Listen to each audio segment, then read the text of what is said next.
So if you guys remember from this picture of the muckrakers, remember the journalists, Hendrik.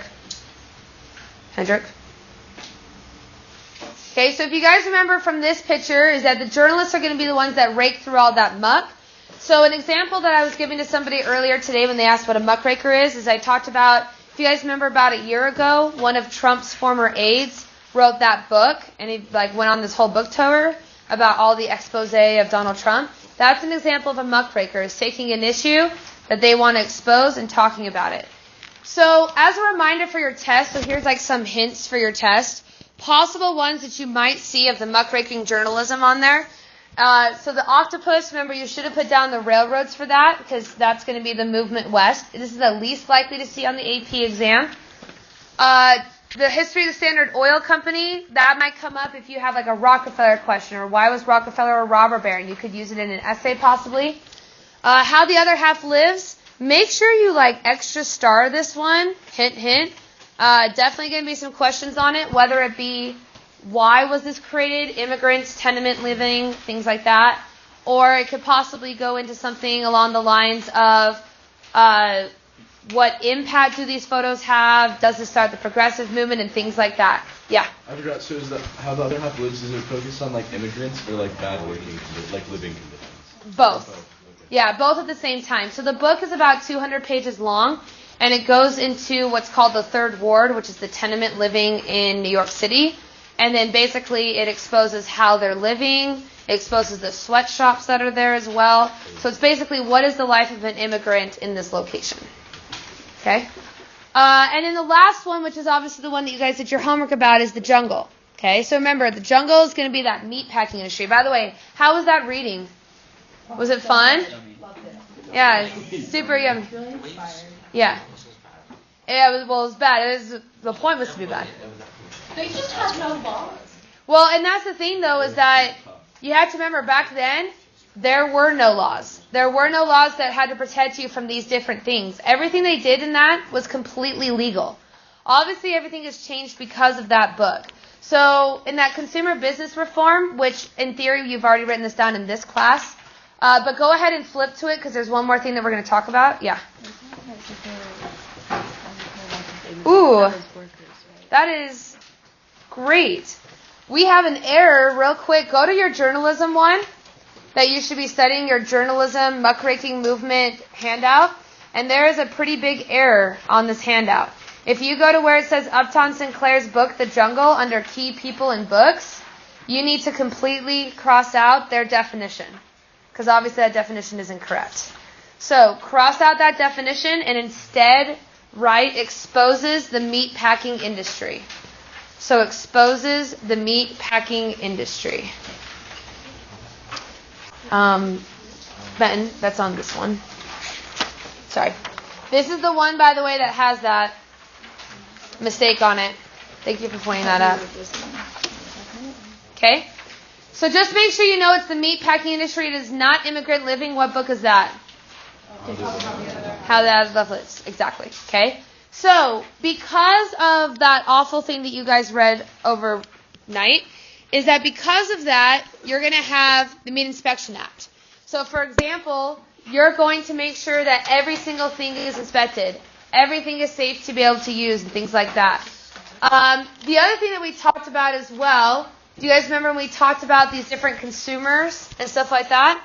So if you guys remember, back in this time period, you could advertise and say whatever you wanted. You could say that this is real. You could totally buy this wonderful extract that'll make you super athletic and into sports. Or, for example, you can be able to see people's bones and see if they're cracked or not if you use X-ray oil. You could say whatever you wanted, and people bought this stuff up all the time. You could say whatever you wanted. Can you do that in today's world? Can you say whatever you want? No, you have to be truthful. Okay? So, for example, if something isn't backed by studies, you can't go out and publish it. Or if you have a new drug that you think is revolutionary, unless the FDA approves it, you can't have it out there. I think I mentioned to you guys about the Capri Sun lawsuit. Do you guys remember that? So if you guys remember, Capri Sun said they were 100% juice. Well, what happened is they were like 99%, and and the other percentage was artificial flavoring, and they got sued over that, and they lost. You have to be truthful to your consumer because of the Pure Food and Drug Act. So if I were to pick which one was the most important one to know, it would be the Pure Food and Drug Act. That would be my personal suggestion. Okay. So at this point, by the way, you should be on that consumer and business reform. Can I borrow that real quick? It looks like this.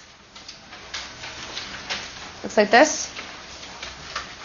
The last part that you need to know about this is the difference between capitalism and socialism. So you guys already learned about this with the labor union thing, okay? You learned about how there was Eugene Debs and he advocated for socialism and things like that. I kind of want to explain one more time about what that actually means. So, in a capitalist society, and you have 4 workers, we'll say you have a fast food worker, a teacher, a psychologist, and a business owner.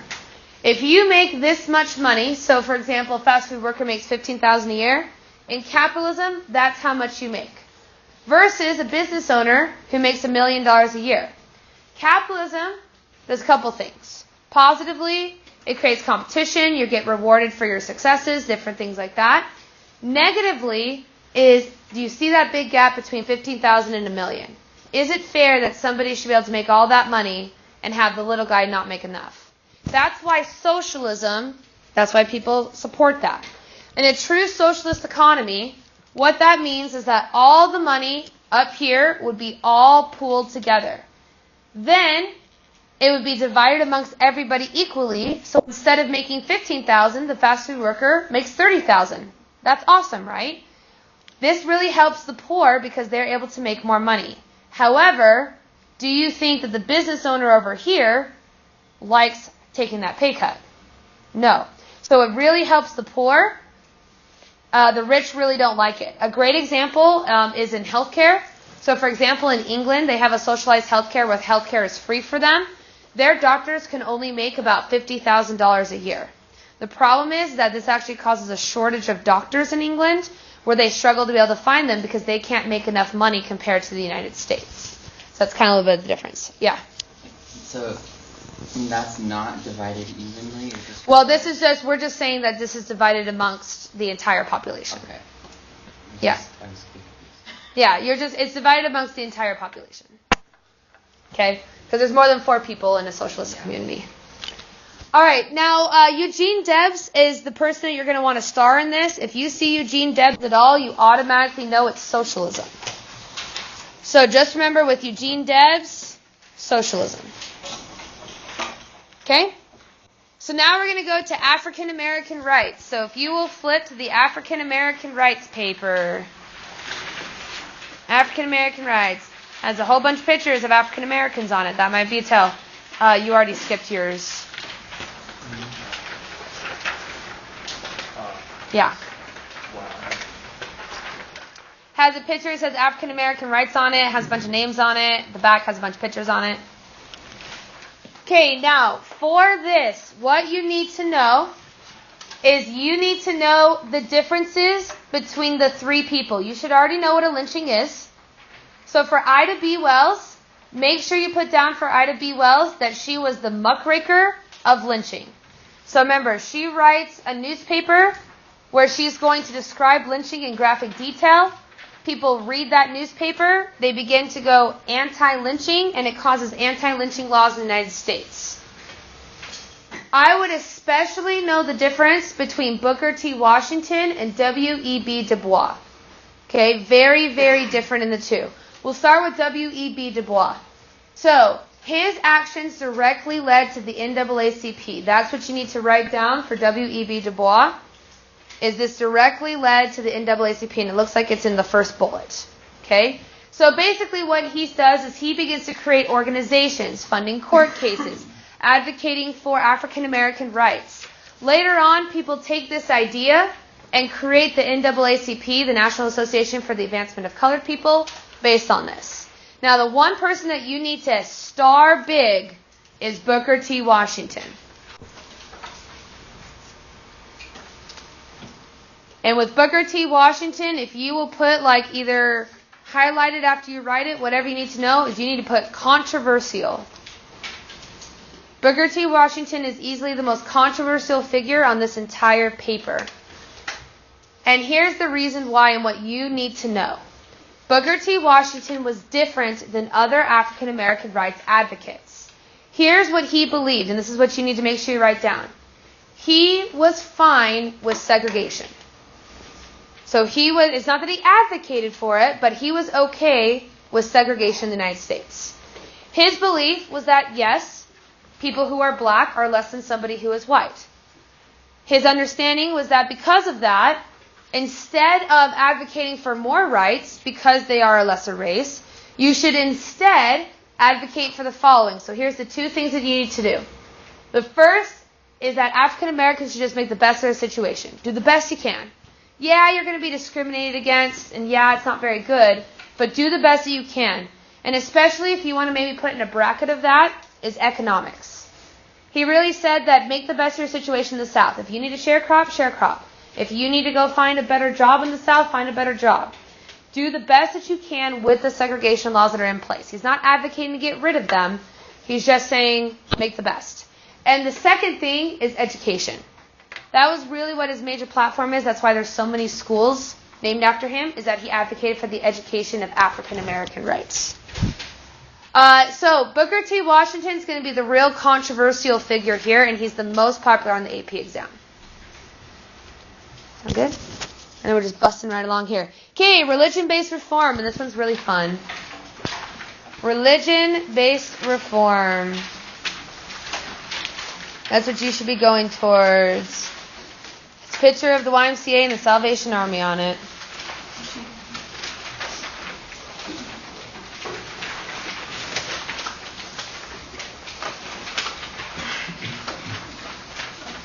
Religion-based reform. Is yours missing from the packet?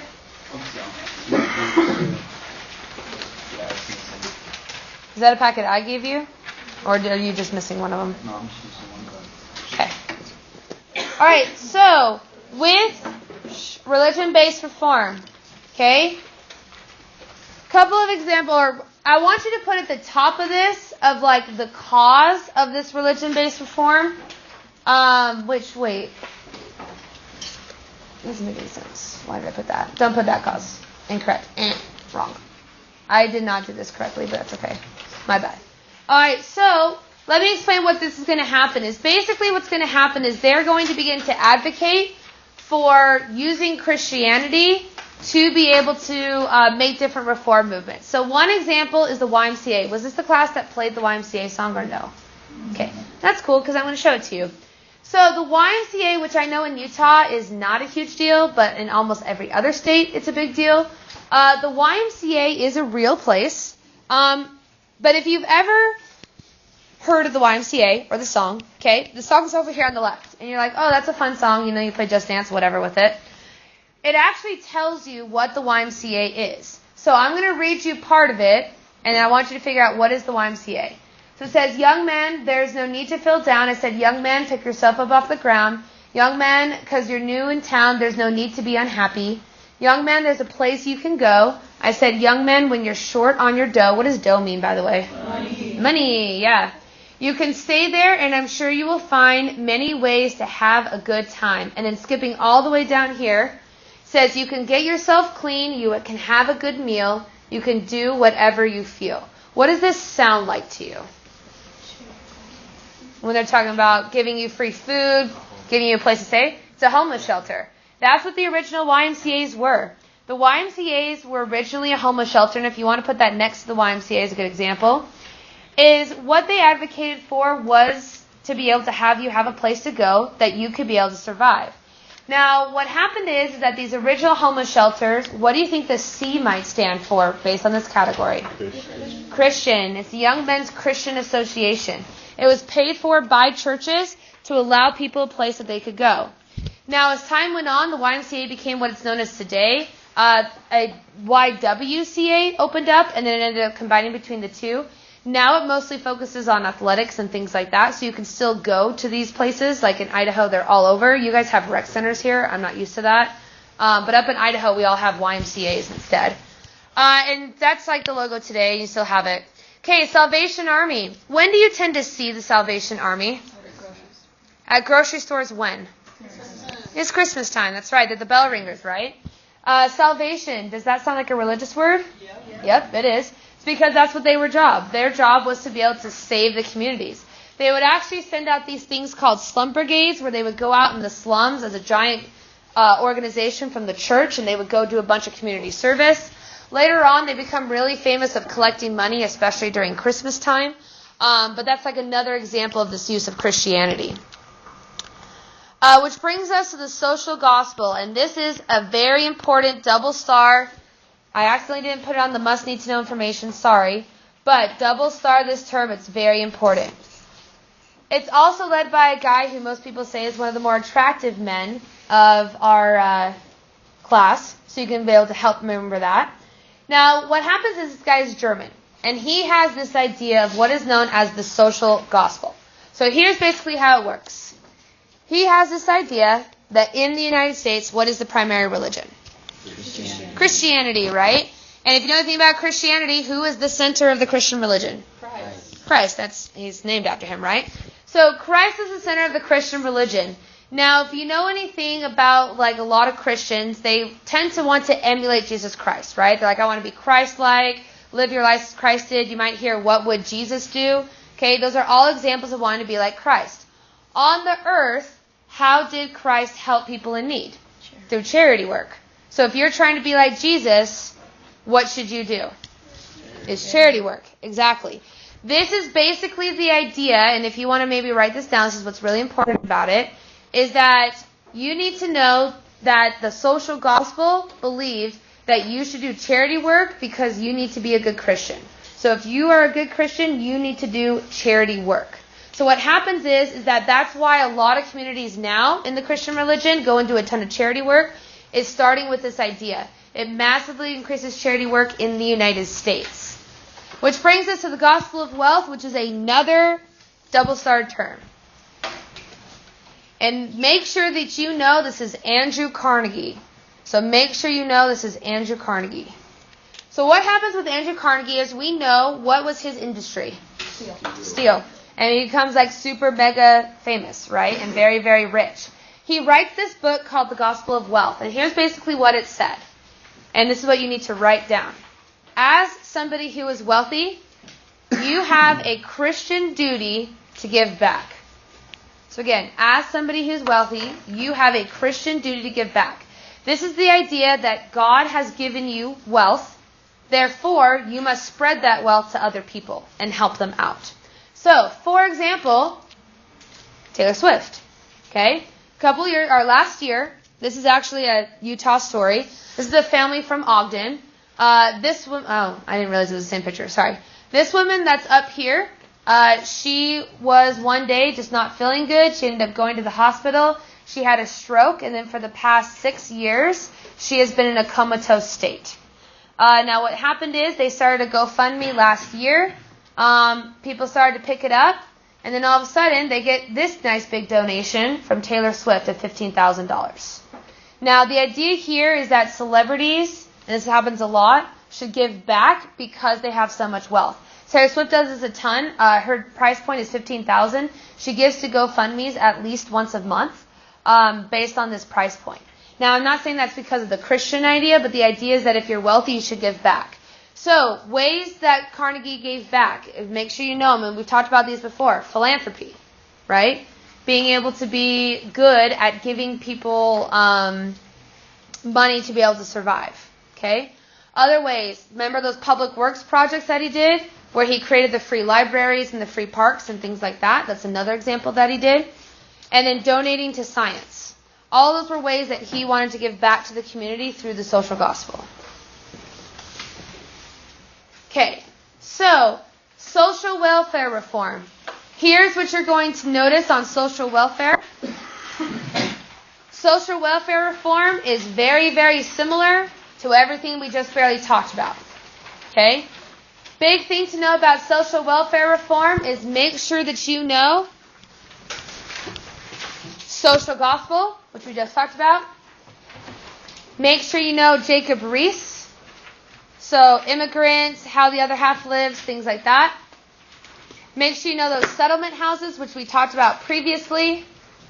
And then make sure you know that the major effect of these movements is showing the gap between the rich and the poor. Social welfare reform is really showing how there's a huge difference between the very rich and the very poor in the United States.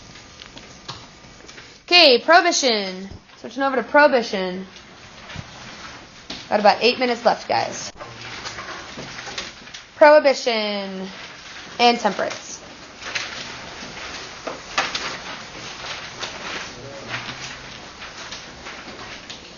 All right. So the first thing you need to know for this is you need to know the difference between prohibition and temperance. So if you want to draw lines, it connects to those words. Prohibition is prohibiting alcohol. Prohibition, prohibiting alcohol. Basically, this is the laws, and if you want to put in parentheses, these are the laws. So if you were to actually create a law that prohibits alcohol or makes it illegal, that would be an example of prohibition. Now, why this whole thing was occurring, you need to know the causes of why people wanted to prohibit alcohol. There's quite a few reasons why people felt this way. One reason, for example, would be domestic violence. People felt like domestic violence rates were skyrocketing in the United States because of alcohol. So that'd be your first one. The second one has to do with money. In economic panics, why are you paying for something that you don't need? Okay? I want to make sure I have this right. Okay. The other thing is death and possible loss of income for your family. Those are all different examples. Now, if you see right here, this is a really famous one. This is the toboggan slide of the alcohol. So you start by just going over to a hotel or a drugstore, getting a beer, something like that. Then you go into the saloons. Then you go into all these ones. Notice that gambling and hell are at the same exact level. Corruption, and then eventually you die as a drunkard. The idea is once you take one drink, you're going to continue to slip, slide, and eventually you're going to die. Now, a bunch of states begin to ban alcohol, including in the state of Utah. What happens is, by the way, if you notice right here, Nevada is completely blocked off. People begin to prohibit where you are not allowed to be able to actually drink. Now, at this point in time, technical prohibition across the whole United States does not occur, but it does occur in the year 1920, and we'll talk about that when we get to the 1920s in the next unit. Now, the major terms that you need to know, I would star Women's Christian Temperance Union, because you need to know this word temperance. Now, if you will put next to the word temperance, the difference is that temperance is going to be abstaining from alcohol. So we're not saying necessarily that we're going to make laws, but instead we're just going to abstain from it. So you would do these pledges right here that said that you will not drink anything while you're in the United States. Okay? Now, these are some famous pictures of that advertising from the Women's Christian Temperance Union. If you notice right here, this is the snake of alcohol that's taking over the woman. If you notice her right here, she's destroying all the alcohol in the United States. It says Women's Holy War. That's that Christian Temperance Union part right there. And people really did advocate and tried the best they could. It's a lot of print media and convincing people through propaganda that we should be able to get out of alcohol.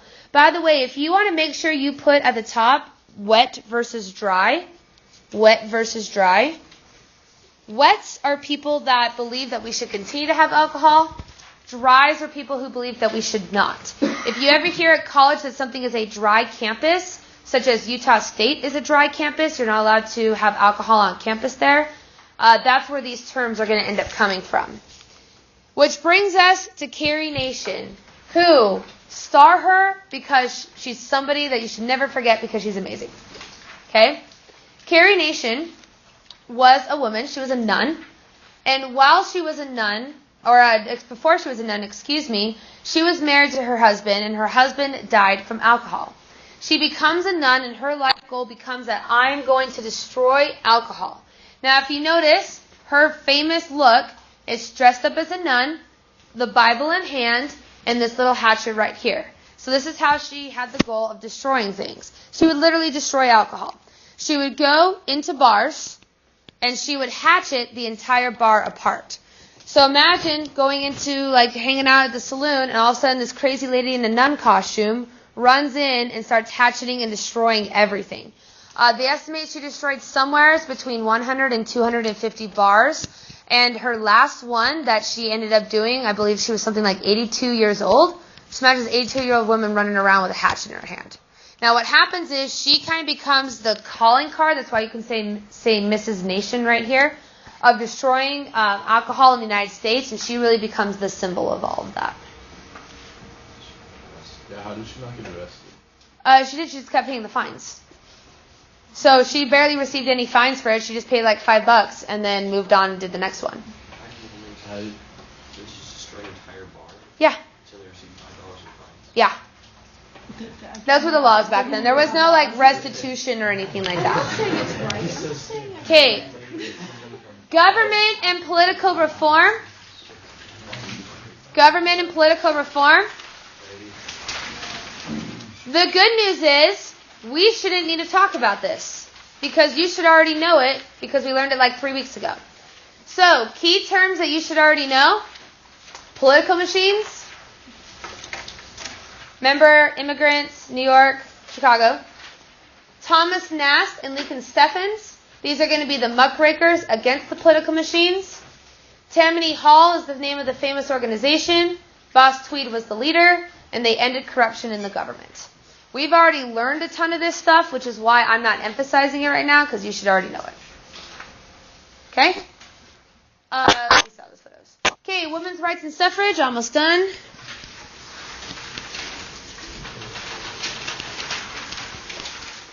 Women's rights and suffrage. Okay, here's what you need to know for the women's suffrage movement. Okay? You need to know that suffrage means the right to vote. So suffrage is the right to vote. Okay? If you think contextualization-wise, remember Seneca Falls Convention happens in the 1840s. 15th Amendment gives African Americans the right to vote. Women say, well, if they have the right to vote, why shouldn't I have the right to vote? The major opposition from this is going to be the liquor industry, and make sure you know who opposed women's suffrage. So who opposed women's suffrage? It's going to be the liquor industry, because if women go in there, remember women's Christian temperance meetings, they're going to get prohibition. Factories, they know they will start restricting child labor. And then men, women's supposed to be in the cult of domesticity. This part down here is what you especially need to know. Women became highly involved in the progressive era due to two things. The first one, wanting political power. So the women's suffrage movement becomes most successful at this time because women are wanting more power. They want more of a say. They want more cult of domesticity to go away. Now this results in the wealthy women wanting to be able to help out. So they would show up in their nice big Cadillacs. They would drive up to a protest. They would participate in the protest and get right back in. So imagine going, for example, you have this really, really rich person coming over, helping the immigrants, and then going right back. Now, a lot of this was due to leisure time. A lot of time they had a bunch of time on their hands. They're like, we want to become more involved and things like that, which is why the wealthy movement got contributed. Okay, so okay, last one is trust busting, and then we're done. Nice. Okay. So, trust busting. That's super weird. This is messed up for some reason. Well, that's okay. We'll talk about it. Sorry, 3B. This is messed up. You'll just have to listen to me. Okay, so trust busting. Things you need to know about trust busting is you need to know Theodore Roosevelt. So you need to know that he is the trust busting president. His idea was to get rid of all of the trusts in the United States. Now, what happens is that if you will write down the word square deal and then do the 3 C's. Now, what happened is that Theodore Roosevelt comes up with these 3 C's. It's basically his progressive plan. The first one is to control the corporations. Okay, that's one we're going to talk about. Consumer protection, that's things like the jungle. And conservation of natural resources, that's things like John Muir. Now, with the control of the corporations, I guess I did not put what I thought I did. His idea that he was going to be a trust buster. He was going to destroy them and get rid of them. The problem is that Roosevelt does not do this very successfully. While he goes against the trust, he doesn't actually eliminate the trust. The difference here is going to be Taft. So you need to know that Taft becomes the one who's going to pass the Sherman Antitrust Act. And you need to star Sherman Antitrust Act. Taft passes the Sherman Antitrust Act. It officially eliminates trusts and monopolies in the United States, makes them illegal. If you ever hear of lawsuits about it, this is why. Is because they go against the Sherman Antitrust Act. Okay, any questions about the Progressive Era? All right, you can go ahead and put this away, and we're going to have story time. That's good.